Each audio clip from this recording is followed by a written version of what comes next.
اعوذ باللہ من الشیطان الرجیم بسم اللہ الرحمن الرحیم۔ السلام علیکم، میں ضیاء الاسلام آپ سے مخاطب ہوں۔ میرے عزیزوں، کائنات کے طول و عرض میں انسان کے علاوہ پائی جانے والی ہر ذی حیات یعنی مخلوق میں قدرت کی طرف سے تمام قوانین رکھ دیے گئے ہیں جن پر وہ بلا چون و چرا عمل پیرا ہیں۔ صرف انسان ہی ایک ایسی مخلوق ہے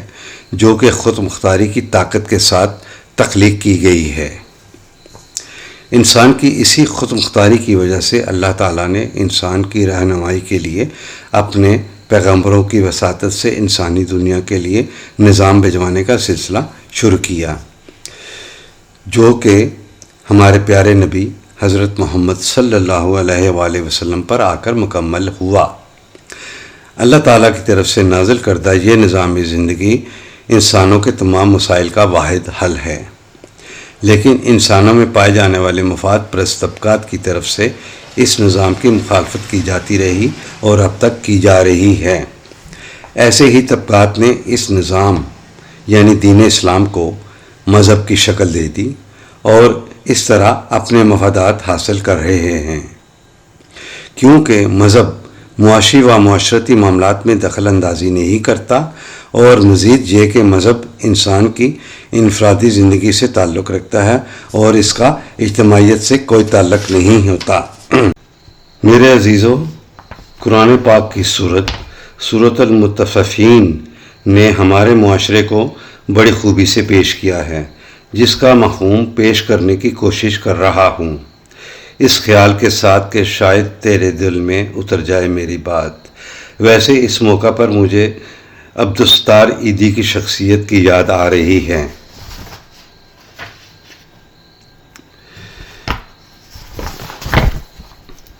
تاجرانہ ذہنیت اور سرمایہ دارانہ نظام کا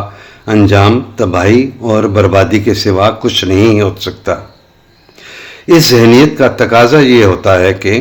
دوسروں سے اپنے واجبات پورے لیے جائیں، لیکن جب ان کے واجبات دینے کا وقت آئے تو ترازو میں ڈنڈی مار دی جائے۔ دوسروں سے کام پورا لیا جائے لیکن اس کا معاوضہ کبھی پورا نہ دیا جائے۔ محنت کرنے والوں کو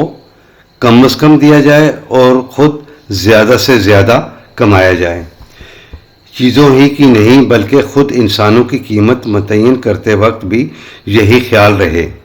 اور کوشش یہ کی جائے کہ ان کی صلاحیتیں دبی سمٹی اور سکڑی اور بندی رہ جائیں، انہیں پوری بھرپور انداز میں آگے بڑھنے کا موقع ہی نہ ملنے پائے۔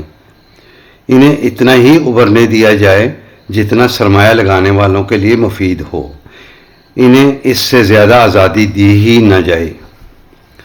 کیا یہ لوگ اس زوم باطل میں مبتلا اور اس خام خیال میں مدہوش ہیں کہ یہ نظام ہمیشہ کے لیے ایسا ہی رہے گا، اس کو کوئی بدل نہیں سکے گا؟ ان کا یہ فریب نفس ہے۔ وہ وقت آئے گا کہ جن لوگوں کو انہوں نے یوں اقتصادی زنجیروں میں جکڑ رکھا ہے وہ انہیں راستے سے ہٹا کر آزادی حاصل کر لیں گے، اور اس طرح وہ انقلاب عظیم واقعہ ہوگا جس میں عالمگیر انسانیت خدا کا نظام ربوبیت قائم کرنے کے لیے اٹھ کھڑی ہوگی۔ اس وقت ان لوگوں کا اعمال نامہ جنہوں نے انسانیت کو ٹکڑے ٹکڑے کر کے طبقات میں تقسیم کر رکھا ہے خود انہیں جکڑ کر اور باندھ کر رکھ دے گا، اور یوں ان کا اپنا وضع کردہ نظام خود ان کی تباہی کا موجب بن جائے گا۔ یہ جکڑ بندیاں اس قانون مکافات کے مطابق ہوں گی جو ہر ایک کے اعمال، کمائیاں اور انجام کی نشاندہی کیے جا رہا ہے۔ یہ تباہی ان لوگوں کے لیے ہوگی جو اس قانون مکافات کی تکذیب کرتے ہیں، اور یہ ظاہر ہے کہ اس قانون کی نفی یا مخالفت وہی شخص کر سکتا ہے جو ہر قسم کے جرائم نہایت جرات اور بے باکی سے کرتا چلا جائے۔ ایسے جرائم بھی جو سرکشی کے جذبات ابھاریں، اور وہ بھی جن کا نتیجہ افسردگی، پچھتاوا اور تباہی ہو۔ ایسا شخص یہ کہہ کر اپنے آپ کو فریب دے لیتا ہے کہ ایسا کوئی قانون نہیں جس کی روح سے مجھے میرے جرائم کی سزا مل سکے۔ یہی کیفیت غاصب اقوام کی ہوتی ہے۔ جب اس کے سامنے وہ تاریخی حقائق پیش کیے جائیں جن میں بتایا گیا ہے کہ سابقہ اقوام میں سے جنہوں نے اس قسم کے جرائم کیے وہ تباہ و برباد ہو گئیں، تو وہ بجائے اس کے کہ ان شواہد سے عبرت حاصل کرے، یہ کہہ کر اپنے آپ کو فریب دے لیتا ہے کہ یہ محض قدیم زمانوں کی داستانیں ہیں، مجھ سے ان کا کیا تعلق۔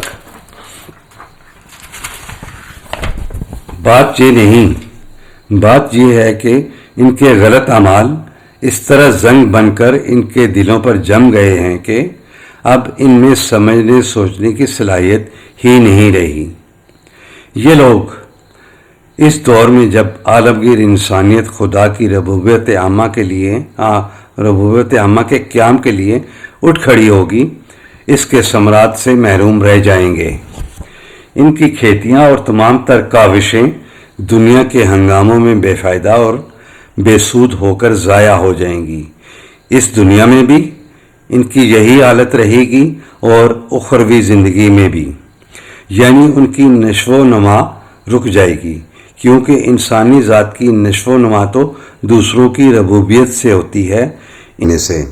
یوں وہ جہنم میں داخل کیے جائیں گے، وہاں ان سے کہا جائے گا کہ یہ ہمارے اس قانون مکافات کی روح سے تمہارے اعمال کا نتیجہ ہے جسے تم جھٹلایا کرتے تھے۔ ان کے برعکس ان لوگوں کا مقام جو زندگی میں وسعت اور کشاد پیدا کرتے ہیں بلندیوں پر ہوگا۔ وہ زندگی کی ارتقاء کی اگلی منزلوں میں ہوں گے۔ تجھے خدا سے بہتر کون بتا سکے گا کہ یہ بلندیاں کیا ہیں؟ یہ بھی ہمارے اس قانونی مکافات کے مطابق ہوگا جو ہر ایک کے اعمال کی نشاندہی کیے جا رہا ہے، اور جسے یہ مقربین اپنے سامنے کھلا ہوا پائیں گے، یعنی وہ لوگ جنہوں نے اپنے اندر صفات خداوندی کو زیادہ سے زیادہ منعکس کر لیا ہوگا۔ یہ پرہیزگار اور نیک لوگ وسعتوں کے مالک، زندگی کی راحتوں اور آسائشوں سے بہرہ یاب ہوں گے۔ اختیارات و اقتدارات کے تختوں پر بیٹھے ہوئے، ہر بات کو اپنی نگاہ میں رکھے ہوئے، یعنی جہاں بانی اور جہاں بینی دونوں خصوصیات کے مالک، ان آسائشوں سے اور تمانتیوں کی پیدا کردہ شگفتگی اور شادابی کے آثار ان کے چہروں سے نمایاں ہوں گے۔ انہیں زندگی کی توانائیوں کے لیے پاک و صاف اور خالص مشروبات پینے کو ملیں گے جو ہر قسم کی الائش و آمیزش سے پاک ہوں گے، یعنی سربمہر سراہیوں میں بند ان مشروبات کے تقویت بخش عناصر جن کے حصول کے لیے تمہیں ایک دوسرے سے آگے نکل جانے کی کوشش کرنی چاہیے، بلکہ ایک دوسرے سے مسابقت کا جذبہ ہر انسان کے اندر ہے، لیکن کتابی انسان اس کے لیے میدان غلط منتخب کرتا ہے۔ وہ محض طبعی زندگی کے مفاد کے حصول کے لیے ایک دوسرے سے آگے نکل جانے کی کوشش کرتا ہے اور اس کے لیے ہر قسم کے حربے استعمال کرتا ہے۔ اس جذبہ کی تسکین کے لیے صحیح میدان یہ ہے کہ تم نوع انسان کی ربوبیت کی جد و جہد میں ایک دوسرے سے آگے بڑھنے کی کوشش کرو، اس سے تمہیں زندگی یعنی بادہ رحیق ملے گا۔ اس بادہ رحیق میں اس چشمے کا آب خنک کو شیرین ملایا جائے گا جو شرف انسانیت کے بلند ترین مقام سے پھوٹ کر نکلتا ہے، یعنی دوسروں کی ربوبیت کے لیے جد و جہد کرنے والوں کی زندگی انسانیت کے بلند ترین مقام پر ہوگی، اور جس سے انسانی صلاحیتوں کی بھرپور نشو و نما ہوگی۔ یہ وہ چشمہ ہے جس سے وہ لوگ اپنے اندر صفات خداوندی کو منعکس کر کے زندگی اور اس کی توانائیاں حاصل کرتے ہیں۔ جب وہ لوگ جو دوسروں کی محنت کے پھل نوچ کسوٹ کر اپنے ہاں لے آتے ہیں، ان لوگوں کو دیکھتے ہیں جو خدا کے نظام ربوبیت کی صداقت پر یقین رکھتے ہیں اور اس کے قیام کے لیے کوشاں رہتے ہیں، تو ان پر ہنستے ہیں کہ ان بیوقوفوں کو دیکھو جو جان مار کر محنت کرتے ہیں اور اس کے محصول میں سے بقدر اپنی ضروریات کے لے کر باقی سب حق کا بول بالا اور دوسروں کی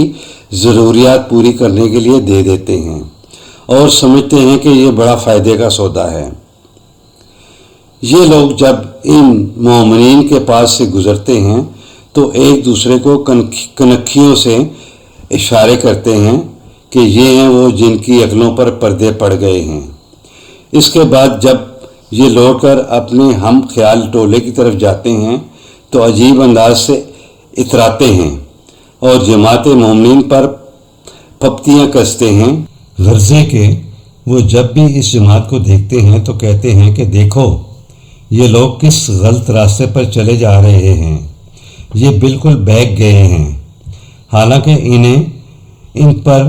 داروغہ بنا کر نہیں بھیجا گیا کہ یہ ان کے اعمال کا محاسبہ کرتے رہیں۔ اس وقت جب انقلابی پروگرام اپنے ابتدائی مراحل میں سے گزر رہا ہے، ظاہری طور پر نگاہوں کو ایسا ہی نظر آتا ہے کہ یہ دیوانوں کی جماعت ہے جسے اپنے نفع و نقصان کا کوئی خیال نہیں، اور یہی وجہ ہے جو یہ ان پر ہنستے ہیں۔ لیکن جب یہ پروگرام اپنی تکمیل تک پہنچ جائے گا تو یہی ایمان والے ان لوگوں پر ہنسیں گے جو ہمارے قانون ربوبیت سے انکار کرتے تھے۔ یہ اختیارات و اقتدارات کی مسندوں پر بیٹھے دیکھ رہے ہوں گے کہ ان لوگوں کا کیا حشر ہو رہا ہے جو ان کا مذاق اڑایا کرتے تھے۔ ان کی یہ حالت خود ان کے اپنے اعمال کا نتیجہ ہوگی۔ حقیقت یہ ہے کہ ہر شخص کا عمل لوٹ کر اسی کی طرف آ جاتا ہے، اسی سے اس شخص کی جنت اور جہنم قائم ہوتی ہے۔